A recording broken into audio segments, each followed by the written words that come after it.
কেমন হবে যদি একদিন রাতে আপনি রুমে একাকী ঘুমিয়েছেন, গভীর রাতে হঠাৎ ঘুম ভেঙে গেল আর উঠে দেখলেন একটা সুন্দরী মেয়ে আপনার বিছানার পাশে বসে আপনারই মোবাইল স্ক্রলিং করছে। এরপরে আপনার উদ্দেশ্যে একটা মিষ্টি হাসি দিয়ে মুহূর্তে উধাও হয়ে যায়। এরপরে মেয়েটি সর্বদা আপনার সাথে ছায়ার মতো ঘুরে বেড়ায়, তবে আপনি ছাড়া আর কেউ তাকে দেখতেই পায় না। একসময় আপনি আবার ওই রহস্যময় মেয়েটির প্রেমেও পড়ে যান। এরকমই একটা রহস্যময় সুন্দর গল্প নিয়ে নির্মিত হয়েছে নিভিন পলি অভিনীত মালায়ালাম ইন্ডাস্ট্রির রোমান্টিক হরর সিনেমা সার্ভাম মায়া। তাই আমিও সিনেমাটি দেখা মাত্রই এটার এক্সপ্লেন নিয়ে আপনাদের সামনে হাজির হলাম। এত কষ্ট করে আপনাদের জন্য ভিডিও বানাই, অথচ যখন দেখি ভিডিওতে ভিউ হয় না, চ্যানেলে সাবস্ক্রাইবার বাড়ে না, তখন কষ্টে বুকটা ফেটে যায়। তাই ভিডিওতে একটা লাইক দিয়ে আর চ্যানেলটি সাবস্ক্রাইব করে আমাকে নতুন নতুন সিনেমার এক্সপ্লেন ভিডিও বানাতে আপনারা উৎসাহিত করুন। তো চলুন আর দেরি না করে আমরা শুরু করি সার্ভাম মায়া সিনেমার গল্প।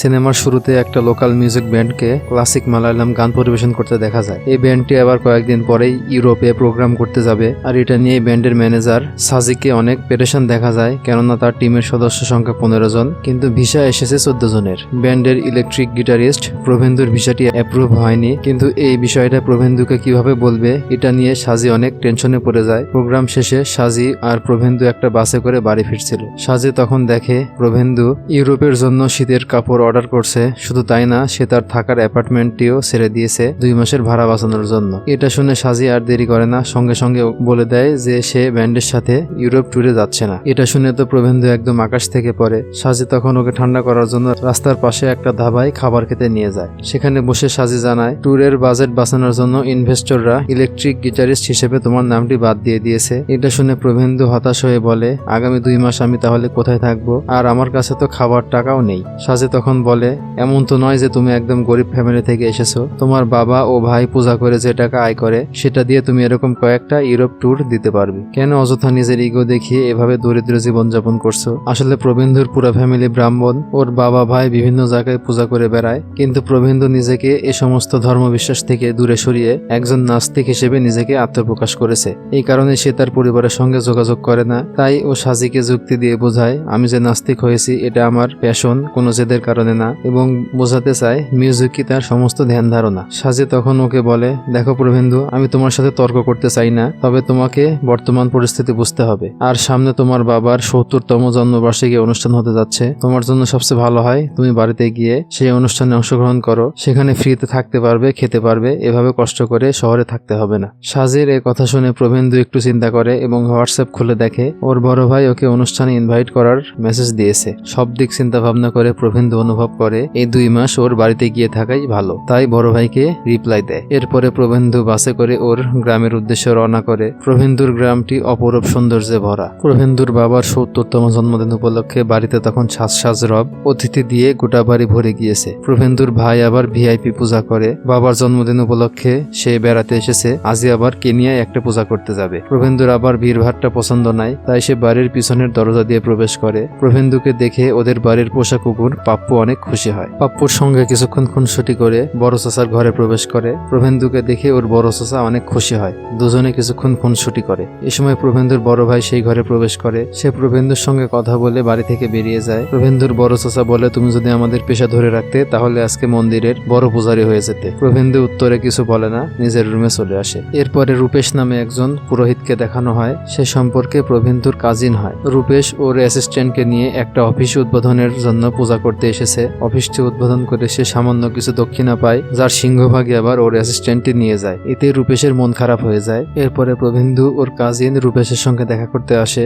দুজনে কিছুক্ষণ খোশ গল্প করার পরে প্রভেন্দু ওকে জিজ্ঞেস করে, আচ্ছা এমন কি কোনো কাজ আছে 2-3 মাস করে যেখান থেকে অর্থ উপার্জন করা যাবে? রূপেশ ওকে কয়েকটা কাজের সাজেশন দেয়, তবে প্রভেন্দুর এগুলো একদমই পছন্দ হয় না। রূপেশ তখন প্রভেন্দুকে টোপ দিয়ে বলে, তাহলে তুই আমার অ্যাসিস্ট্যান্ট হয়ে যা, তুই তো পূজা অর্চনা ভালোই করতে পারতি। তখন প্রভেন্দু ওকে জানায়, কিন্তু আমার তো ঈশ্বরের ওপর কোনো বিশ্বাস নেই। ঠিক তখনই রূপেশ পুকুর পাড়ে খেয়াল করে একদল বাচ্চা ছেলে নেশাদ্রব্য ক্রয় বিক্রয় করছে। রূপেশ ওদেরকে বাধা দিতে গেলে বাচ্চাগুলো উল্টা ওকেই মেরে সেখান থেকে তাড়িয়ে দেয়। পরদিন প্রভেন্দু একটা স্টুডিওতে সোলো গিটার রেকর্ড করতে আসে। রেকর্ড শেষে পেমেন্ট নিতে গেলে ওরা জানায় এখন টাকা দিবে না, পরে ব্যাংক পেমেন্টের মাধ্যমে ওকে টাকা দিয়ে দেবে। প্রভেন্দুর কাছে তখন বাড়ি ফেরার মতো টাকা ছিল না। বাড়ি ফিরে প্রভেন্দু তার চাচার কাছে 200 টাকা ধার চায়, তবে তার চাচা উল্টা ওকে ওর বাবার কাছে টাকা চাইতে বলে। অনেক বছর ধরে প্রভেন্দু ওর বাবার সাথে ঠিকভাবে কথা বলতো না, কিন্তু এখন তো টাকার দরকার, তাই কোনো উপায় না পেয়ে সে বাবার কাছে টাকা চাইতে আসে। প্রভেন্দুর বাবা তখন কয়েকজন গেস্টের সঙ্গে বসে কথা বলছিল।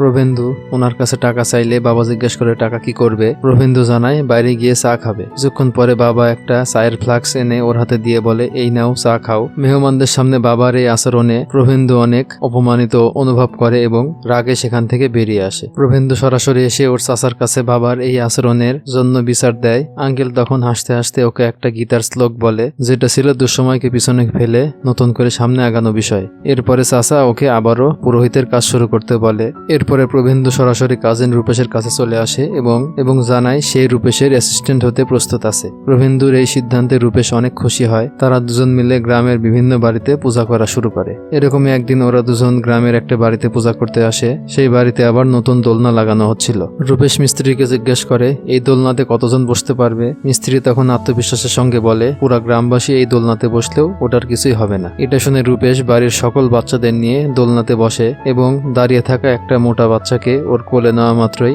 দোলনাটি ছিঁড়ে নিচে পড়ে যায় আর মোটা বাচ্চাটি গিয়ে পড়ে সরাসরি রূপেশের গলার উপরে। আর এতে রূপেশ মারাত্মক রকম আহত হয়। ওর ঘাড় ঘোরানোর মতো শক্তি থাকে না। ডাক্তার ওকে লম্বা সময়ের জন্য বেড রেস্ট নিতে বলে। আর এটাতে রূপেশ প্রচন্ড টেনশনে পড়ে যায়, কেননা বেড রেস্টে পড়লে তো ওর আয় ইনকাম একদমই বন্ধ হয়ে যাবে। তাই প্রভেন্দুকে টোপ দিয়ে বলে, তুই তো এখন পুরাপুরি পূজা করার জন্য প্রস্তুত আছিস, তাই এখন থেকে তুই একাই পূজাগুলা করবি। আর এখান থেকে যে ইনকাম হবে এটা আমাদের মধ্যে সমান সমান ভাগ হবে। এটা শুনে প্রভেন্দু আপত্তি জানিয়ে বলে, পূজা করব আমি একা আর ভাগ নিবে তুমি? উত্তরে রূপেশ জানায়, কেন, ক্লায়েন্ট তো আমি জোগাড় করে দেব।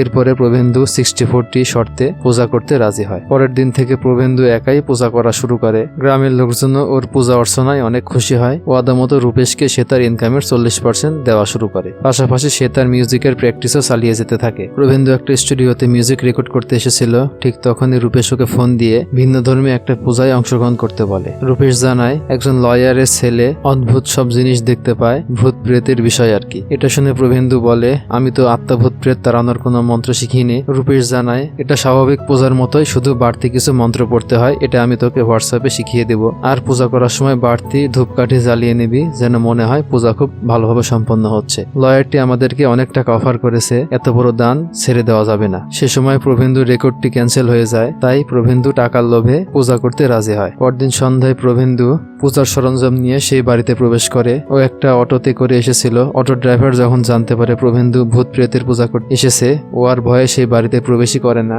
সকল প্রস্তুতি শেষে প্রভেন্দু রূপেশের শিখিয়ে দেওয়া মন্ত্র মতো পূজা পাঠ শুরু করে। এই সময় রুমের মধ্যে একটা গিটার দেখতে পেয়ে জিজ্ঞেস করলে জানতে পারে গিটারটি অবিনাশের, যার জন্য সে পূজা করতে এসেছে। কিছুক্ষণ পরে অবিনাশকে সেখানে নিয়ে আসা হয়। কিছুদিন ধরে অবিনাশ কারো সঙ্গে কথা বলে না, ঠিক মতো খাওয়া দাওয়া করে না, চুপচাপ রুমের মধ্যে একাই বসে থাকে। অবিনাশের বাবা জানায় তারা শহরের সবচেয়ে ভালো ডাক্তারের চিকিৎসা নিচ্ছে, কিন্তু তারপরও অবিনাশের মায়ের ইচ্ছাতেই আজকে এই পূজাটি করানো। অবিনাশের মা জানায়, আমার ছেলের উপরে একটা মেয়ের আত্মা ভর করেছে, সারাক্ষণ ও অবিনাশের পাশেই থাকে, ওর সঙ্গে গল্প করতে চায়, এই কারণে অবিনাশ কারো দিকেই চোখ তুলে তাকায় না। প্রভেন্দু মিথ্যা আশ্বাস দিয়ে বলে, টেনশনের কিছু নেই, এই পূজাটি সম্পন্ন করার পরে অবিনাশ একদম সুস্থ হয়ে যাবে। একটু পরে রূপেশের শিখিয়ে দেওয়া মন্ত্রের মতো প্রভেন্দু পূজা করা শুরু করে। কিছুক্ষণ পূজা করার পরেই অবিনাশ চোখ তুলে প্রভেন্দুর দিকে তাকায়। অবিনাশের মা এই বিষয়টা আবার খেয়াল করে। কিছুক্ষণ পরেই অবিনাশ একদম স্বাভাবিক হয়ে যায় এবং সবার সঙ্গেই কথা বলতে শুরু করে। ও তার পছন্দের খাবার খেতে চায়। এটা দেখে তো অবিনাশের বাবা মা প্রচন্ড খুশি হয় এবং ছেলেকে জড়িয়ে ধরে, কিন্তু প্রভেন্দু কিছুই বুঝে উঠতে পারে না ঘটনা কি। ও যে ভূত প্রেত তাড়ানোর পূজা সম্পন্ন করতে পেরেছে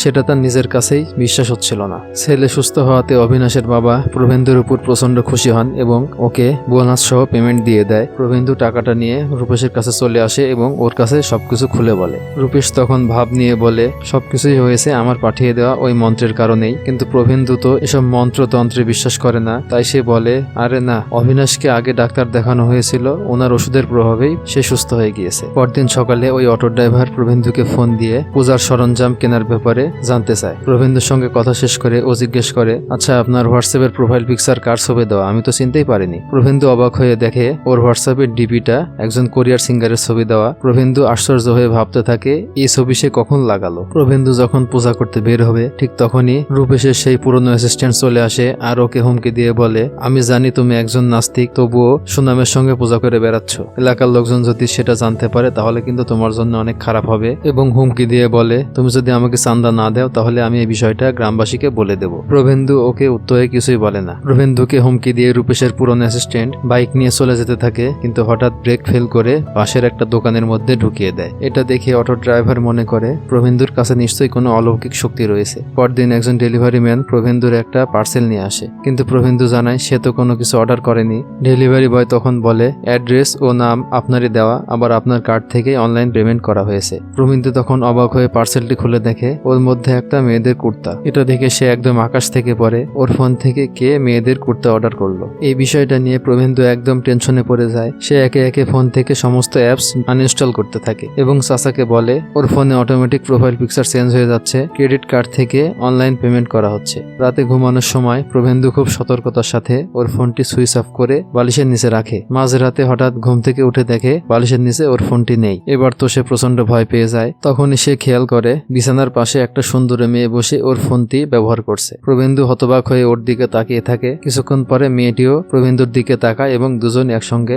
ভয়ে চিৎকার করে ওঠে। এরপরে মেয়েটি স্বাভাবিক হয়ে বলে ভয় পেও না, আমি এখনই চলে যাচ্ছি। এই বলে সে মুহূর্তেই ভ্যানিশ হয়ে যায়। এই ঘটনা দেখে তো প্রভেন্দুর একদম আত্মারাম খাসা ছাড়া। ও ভয়ে ভয়ে আস্তে আস্তে রুম থেকে বেরিয়ে যায় এবং দৌড়ে গিয়ে চাচার রুমে প্রবেশ করে এবং বাকি রাতটা সে সেই ঘরেই অবস্থান করে। সকালে চাচাকে সে বলে আজকে রাতে আমি একটা মেয়েকে স্বপ্নে দেখেছি। উত্তরে চাচা বলে প্রতিটা ব্যাচেলার ছেলেই রাত্রে এরকম স্বপ্নই দেখে। তখন প্রভেন্দু বলে আমি মেয়েটির সঙ্গে কথাও বলেছি। চাচার সঙ্গে কথা বলতে বলতে হঠাৎ পাশে তাকিয়ে দেখে মেয়েটি আবার সেখানে বসে আছে। আবারও দুজন একে অপরকে দেখে ভয়ে আটকে ওঠে। তবে মেয়েটি এবার বলে ভয় পেও না, অবিনাশও আমাকে দেখে তোমার মতোই ভয় পেত। ও এতই ভয় পেত যে আমার সঙ্গে চোখ তুলে পর্যন্ত তাকাতো না, তাই ওর সঙ্গে থেকে আমি একদমই মজা পাইনি। প্রভেন্দু শুধু ভয়ে ভয়ে ওর কথায় হাঁ হু করে যাচ্ছিল এবং সুযোগ পেয়েই দৌড়ে ঘর থেকে বেরিয়ে পড়ে। ও সোজা চলে আসে অবিনাশকে যে ডাক্তার দেখেছিল ওই ডাক্তারের কাছে। প্রভেন্দু ডাক্তারকে জানায় অবিনাশের মতো সেও একটা মেয়েকে দেখতে পাচ্ছে, আর এই ঘটনাটি ঘটেছে অবিনাশের বাড়িতে পূজা করতে যাওয়ার পর থেকে। আমি পূজা করার পর থেকে অবিনাশ একদম সুস্থ হয়ে গিয়েছে, কিন্তু আমি এখন সেম প্রবলেমে পড়ে গিয়েছি। উত্তরে ডাক্তার তখন বলে তাহলে তুমিও সেম পূজাটাই করে নাও। প্রভেন্দু বলে কিন্তু আমি তো এসব পূজা কর্মে বিশ্বাস করি না,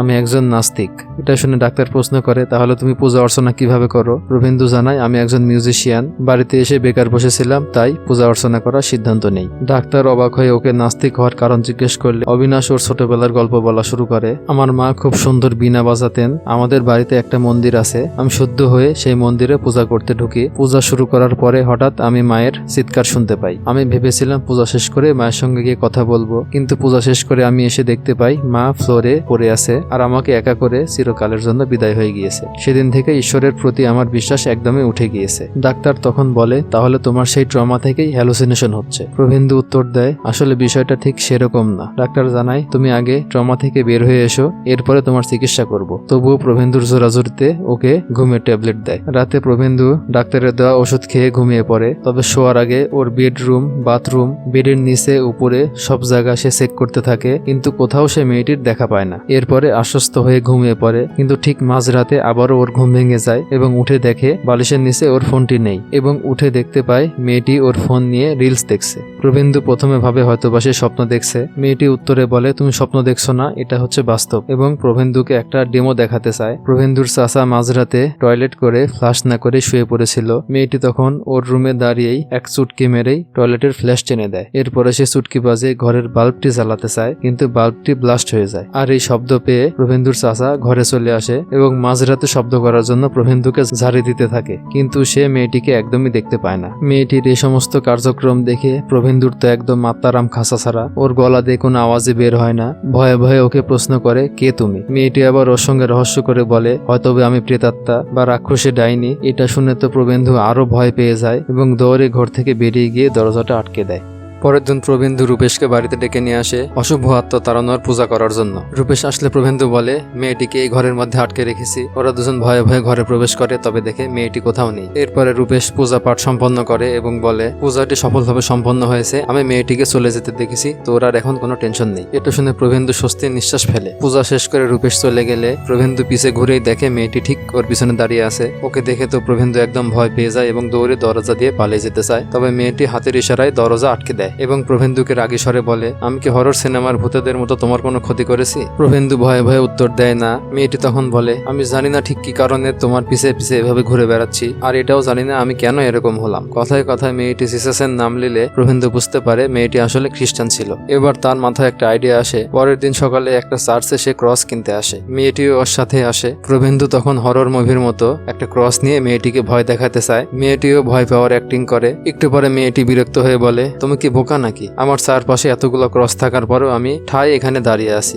জিসাসের সঙ্গে আমার কোনো সমস্যা নেই। আমি সত্যি জানি না আমি কিভাবে আত্মা হয়ে গেলাম, আমার সাথে কি বা ঘটেছিল আর আমার পরিচয় কি, এগুলো আমি কিছুই মনে করতে পারছি না। তখনই প্রভেন্দুর কাছে একটা স্টুডিও থেকে কল আসে। স্টুডিও ম্যানেজার জানায় তার গিটার বাজানো শুনে একজন মুভি ডিরেক্টর অনেক পছন্দ করেছেন, ওনার সঙ্গে এখন ভিডিও কলে একটা ইন্টারভিউ দিতে হবে। প্রভেন্দু সঙ্গে সঙ্গে স্টুডিওর উদ্দেশ্যে রওনা হয়। প্রভেন্দু ভিডিও কলে গিটার বাজানো শুরু করে, তবে ওর গিটার বাজানোর টিউনটা মুভি ডিরেক্টরের একদমই পছন্দ হচ্ছিল না, বারবার ওকে থামিয়ে দিচ্ছিলেন। এতে প্রভেন্দু একদমই হতাশ হয়ে যায়। ঠিক তখনই মেয়েটি স্টুডিওতে আসে এবং ও প্রভেন্দুকে ইনস্ট্রাকশন দিতে থাকে কিভাবে বাজাতে হবে। প্রভেন্দু মেয়েটির সুর শুনে অনেক অবাক হয়, তবে সে ওকে ফলো করে গিটার বাজানো শুরু করে। এবার প্রভেন্দুর গিটার বাজানোর টিউনটা ডিরেক্টরের অনেক পছন্দ হয় এবং তিনি প্রভেন্দুকে অডিশনের জন্য মুম্বাইয়ে ডেকে নেন। অবশেষে তার স্বপ্ন পূরণ হতে যাচ্ছে, এজন্য প্রভেন্দু অনেক খুশি হয়। আবার এভাবে হেল্প করার জন্য মেয়েটির প্রতিও সে কৃতজ্ঞতা প্রকাশ করে। আর এভাবেই ওদের দুজনের মধ্যে দূরত্বটা কমে যায়। ওরা একে অপরের সঙ্গে দীর্ঘ সময় গল্প করে। মেয়েটি জানায় ওর গিটার প্লে সম্পর্কে অনেক কিছুই ধারণা আছে। তখনই হঠাৎ মেয়েটির খেয়াল হয় ওর আগের ভিকটিম অবিনাশও গিটার বাজাতে পছন্দ করত, আবার প্রভেন্দু একজন মিউজিশিয়ান। অন্যদিকে মেয়েটিরও মিউজিকের প্রতি অনেক ধারণা রয়েছে। এ থেকে একটা জিনিস কনফার্ম হওয়া যায় যে এই মিউজিকই ওদের তিনজনকে এক বিন্দুতে এনে মিলিয়েছে। প্রভেন্দু মেয়েটিকে কি নামে ডাকবে এটা জিজ্ঞেস করে, কিন্তু ও তো ওর আসল নাম জানে না। এ কারণে দুজনে মিলে একটা নাম ঠিক করে, দিলুলু, অর্থাৎ ডিলুশন। প্রভেন্দু ও দিলুলু এখন সারাদিন বিভিন্ন বিষয়ে দুজনে গল্পগুজব করে। প্রভেন্দু দিলুলুকে বলে, আচ্ছা তুমি কি আমার ফোন থেকে অনলাইনে অর্ডার করা বন্ধ করবে, কেননা আমার কাছে খুব বেশি টাকা নেই। আচ্ছা তুমি কি আমাকে 500 টাকা বানিয়ে দিতে পারবে? দিলুলু উত্তরে জানায়, আমাকে কি তোমার জাদুকর মনে হয়? আমি অল্প কিছু ট্রিক্স রপ্ত করতে পেরেছি। ওই যে সেদিন ছেলেটি যখন তোমার সঙ্গে বিয়াদবি করলো, আমি ওর বাইকের অ্যাক্সিডেন্ট করিয়ে দিয়েছিলাম। প্রভেন্দু তখন অবাক হয়ে প্রশ্ন করে, আচ্ছা তাহলে সেই অ্যাক্সিডেন্টটা তুমিই ঘটিয়েছিলে না? দিলুলু বলে, দেখো আমার আগের জীবন সম্পর্কে কিছুই মনে নেই, তবে শুধু একটা জিনিস মনে আছে, আমার মারা যাওয়ার আগ দিয়ে কেউ যেন ইয়েস বলেছিল। ওরা দুজন এটা নিয়ে ভাবতে থাকে কারো মৃত্যুর আগে কে ইয়েস বলতে পারে। দিলুলু প্রভেন্দুকে সুন্দর একটা গান গেয়ে শোনায়। প্রভেন্দু মুগ্ধ হয়ে ওর গান শুনে বলে, তোমার কণ্ঠে একটা জাদু আছে, তুমি যদি মারা না যেতে তাহলে বড় একজন স্টার হতে পারতে। দিলুলু মন খারাপ করে বলে, আমি মারা যাওয়ার পরই তো একজন স্টার হয়ে গিয়েছি। এভাবে ওদের দুজনের মধ্যে গভীর বন্ধুত্ব গড়ে ওঠে। একদিন পাশের ঘরে প্রভেন্দু ওর চাচার সঙ্গে যখন কথা বলছিল, ওর ঘরে দিলুলু গিটার বাজাচ্ছিল। চাচা অবাক হয়ে প্রশ্ন করে, তুই এখানে, তাহলে ঘরে গিটার বাজছে কিভাবে? প্রভেন্দু ভ্যাবাসেকা খেয়ে উত্তর দেয়, স্পিকার থেকে গিটারের আওয়াজ আসছে। এই বলে প্রভেন্দু দ্রুত ওর ঘরে গিয়ে দিলুলুকে গিটার বাজানো বন্ধ করতে বলে। দিলুলু বলে সরি। এরপরে দিলুলু ওকে প্রশ্ন করে, আচ্ছা তুমি তোমার বাবার সঙ্গে ঠিকভাবে কথা বলো না কেন? প্রভেন্দু তখন ছোটবেলার গল্প বলা শুরু করে। যেদিন মা মারা গিয়েছিল, মায়ের দেহ নিয়ে যাওয়ার সময় পাপ্পু জোরে জোরে চিৎকার করছিল, কিন্তু পাপ্পুকে পিছনে দড়ি দিয়ে বাঁধা ছিল। বাড়ির মধ্যে মা ছিল পাপ্পুর সবচেয়ে পছন্দের ব্যক্তি। আমার মনে হয়েছিল সবার মতো পাপ্পুরও মাকে শেষবারের মতো দেখার অধিকার রয়েছে, তাই আমি ওকে মায়ের কাছে নিয়ে আসতে চাই। বাবা আবার কুকুর পছন্দ করতো না, তাই এটাতে আমাদের দুজনের উপরে প্রচন্ড রেগে যান এবং বলেন মায়ের শেষকৃত্য অনুষ্ঠান শেষ না হওয়া পর্যন্ত যেন আমরা দুজনেই বাড়ির বাইরে থাকি।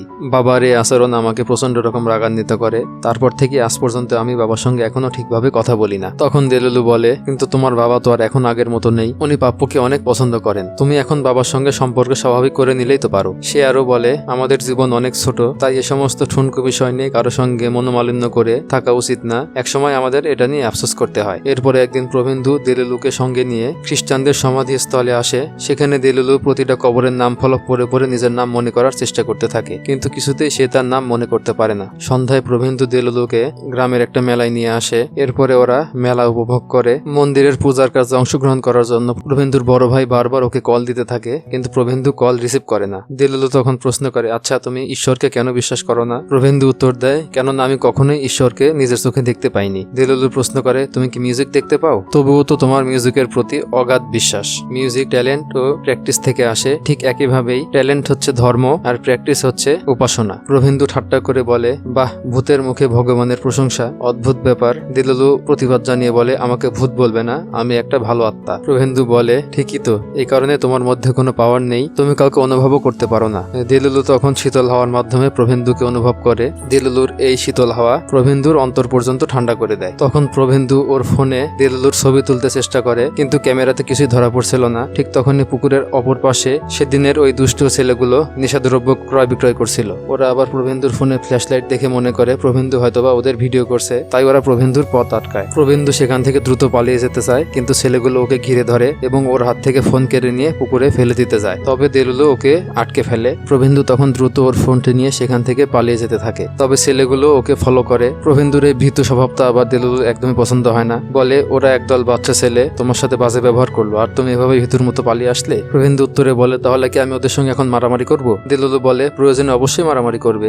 ঠিক তখনই ছেলেগুলো ওর উপর এসে আক্রমণ করে। দেলুলুর কথায় প্রভেন্দু অনেক সাহস পায় এবং একে একে ছেলেগুলোকে বেদম মারপিট করে। প্রভেন্দুর এই সাহসিকতায় দেলুলু অনেক খুশি হয়। এদিকে মিউজিক অডিশনের জন্য প্রভেন্দুর মুম্বাইয়ের ভিসা চলে এসেছে, তাই ও প্লেনে করে মুম্বাইয়ের উদ্দেশ্যে যাত্রা করে। দেলুলু ওর সঙ্গে প্লেনে উঠে এবং পাশের একটা ফাঁকা সিটে ওঠে। তবে কিছুক্ষণ পরেই ও দেলুলুর পাশে বসা মেয়েটির শরীরে প্রবেশ করে এবং প্রভেন্দুর সঙ্গে গল্প করা শুরু করে। দেলুলু বলে আমার মনে পড়েছে আমি ফ্লাইটে করে ব্যাঙ্গালোরের উদ্দেশ্যে যাচ্ছিলাম। প্রভেন্দু উৎসাহের সঙ্গে বলে তাহলে আরো কিছু মনে করার চেষ্টা করো, কিন্তু অনেক চেষ্টা করার পরেও দেলুলু আর কিছুই মনে করতে পারে না। প্রভেন্দু বলে একবার তুমি সবকিছু মনে করতে পারলেই তোমার আত্মা মুক্তি পেয়ে যাবে। দেলুলু ওকে প্রশ্ন করে আমি চলে গেলে তুমি আমাকে মিস করবে না? প্রভেন্দু ইতস্তত হয়ে বলে তোমার আত্মার মুক্তি পাওয়াটাই তো মেন প্রায়োরিটি। প্রভেন্দুর এই উত্তরে দেলুলু মনে কষ্ট পায়, তাই ও দেলুলুর মন ভালো করার জন্য বলে অবশ্যই তোমাকে আমি মিস করব। কিন্তু ততক্ষণে দেলুলু ওই মেয়েটির শরীর থেকে চলে গিয়েছে, তাই পাশের মেয়েটি প্রভেন্দুকে একটু অপমান করে আর এতে প্রভেন্দু অনেক বিব্রত হয়। মুম্বাইয়ে তখন সাদিয়া নামে একটি মেয়েটিকে দেখানো হয়। মেয়েটি একটা অ্যাপার্টমেন্টের বাইরে দাঁড়িয়ে কান্না করছিল।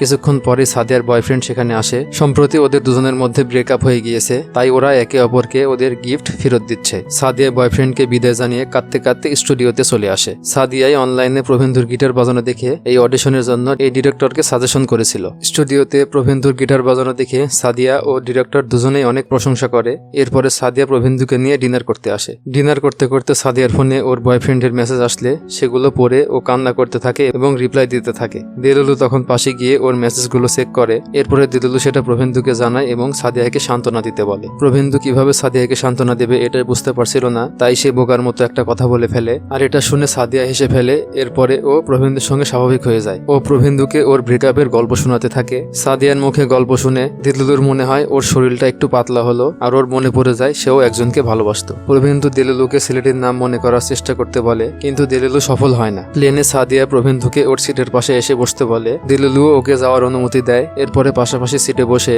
সাদিয়া ও প্রভেন্দু খোশ গল্প করতে থাকে। আর এটা দেখে দেলুলু মনে মনে জেলাস ফিল করতে থাকে। সাদিয়া প্রভেন্দুকে ওর কাজিনের বিয়েতে ইনভাইট করে। এই বিষয়টা ও আবার দেলুলুকে জানালে দেলুলু অনেক খুশি হয় আর বলে সাদিয়া হয়তোবা তোমাকে পছন্দ করা শুরু করেছে, কেননা তুমি একজন খুবই ভালো মানুষ। প্রভেন্দু দেলুলুর এই প্রশংসায় অনেক খুশি হয় এবং ওকে প্রশ্ন করে কিন্তু বিয়েতে যাব কিসে করে? দেলুলু বলে কেন, তোমার বাবার গাড়ি নিয়ে যাবে। কিন্তু প্রভেন্দু ওর বাবার কাছে গাড়ি চাইতে ইতস্তত করছিল, কিভাবে বলবে বুঝে উঠতে পারছিল না। ঠিক তখনই পাশের ঘরে পাপ্পুর আওয়াজ শুনে ও গিয়ে দেখে ওর বাবা পাপ্পুর অনেক সেবা যত্ন করছে। ও আরো দেখতে পায় তার বাবাও অনেক অসুস্থ, 2 বছর ধরে উনি শ্বাসকষ্টে ভুগছেন। অথচ প্রভেন্দু কখনোই ওর বাবার এই অসুস্থতার বিষয়টা জানতেও চায়নি। প্রভেন্দু আরো দেখতে পায় ওর মায়ের পরিধেয় আসবাবপত্র বাবা এখনো যত্ন করে ওয়ার্ড্রোবে রেখে দিয়েছেন। উনি এখনো নিয়মিত সেগুলো পরিষ্কার করেন এবং আয়রন করে ভিতরে রেখে দেন। এসব কিছু দেখে প্রভেন্দুর মনের মধ্যে তীব্র অনুশোচনা জন্মায়, কেন সে এতদিন বাবার সঙ্গে ঠিকভাবে কথা বলেনি। প্রভেন্দু তখন বাবার কাছে ওনার গাড়িটি চায়। এতদিন পরে ছেলের মুখে বাবা ডাক শুনে আর ছেলেকে ভালোভাবে কথা বলতে দেখে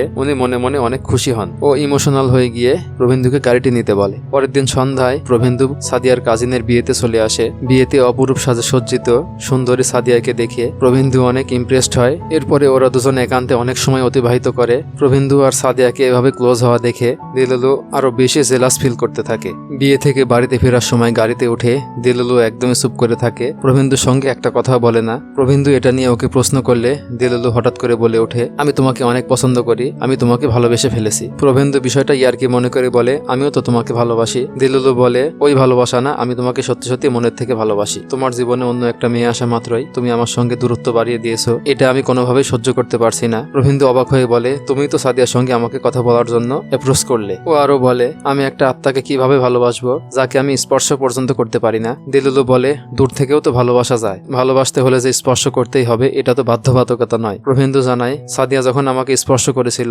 আমার হৃদয়ের মধ্যে অন্যরকম একটা অনুভূতি এসেছিল, এই অনুভূতি আমি কখনোই পাইনি। দেলুলু এটা শুনে রাগ করে বলে তুমি অনেক সেলফিশ, আমার কারণে তুমি সাদিয়ার কাছে আসতে পারলে আর আজকে তুমি আমাকে ভুলে যাচ্ছ। আসলে সব ছেলেরাই এরকম। ঠিক তখনই সাদিয়া ওকে কল করে। দেলুলু কলটি রিসিভ করতে বলে, কিন্তু প্রভেন্দু বলে আমি তোমার সঙ্গে কথা বলতে পারবো না, আমার প্রাইভেসি প্রয়োজন। আসলে তোমার থেকে আমার এখন মুক্তির প্রয়োজন। এই বলে সে গাড়ির দরজা খুলে বাইরে বেরিয়ে যেতে চায়। ঠিক তখনই একটা গাড়ি দ্রুত বেগে ওর পাশ দিয়ে বেরিয়ে যায়। অল্পের জন্য প্রভেন্দু প্রাণে রক্ষা পায়। ঠিক তখনই দেলুলু দৌড়ে এসে প্রভেন্দুকে জড়িয়ে ধরে কান্না করতে থাকে আর বলে আমার সব মনে পড়ে গিয়েছে, ফ্ল্যাশব্যাকে দেলুলুর জীবনে ঘটে যাওয়া কাহিনীগুলো দেখানো হয়। বাবা মা ও একটা ছোট ভাই নিয়ে দেলুলুর সুন্দর সাজানো গোছানো সংসার। দেলুলু একটা ছেলেকে অনেক ভালোবাসতো। ওর বাবা বিষয়টা জানতো, কিন্তু কিভাবে মায়ের সামনে উপস্থাপন করবে সেটা বুঝতে পারছিল না। তাই একদিন ডিনারের টেবিলে বাবা বিষয়টা মায়ের সামনে খুলে বলে। দেলুলুর ইতস্তত হওয়ার কারণ ছিল, ছেলেটি ছিল ওর চেয়ে বয়সে একটু বড়, আবার ও ছিল হিন্দু ধর্মের। তবে ওনারা মেয়েকে হতাশ করে না। পরের দিন ছেলেটির সঙ্গে দেখা করার জন্য রাজি হয়। পরের দিন ছেলেটির সঙ্গে দেখা করার জন্য ওরা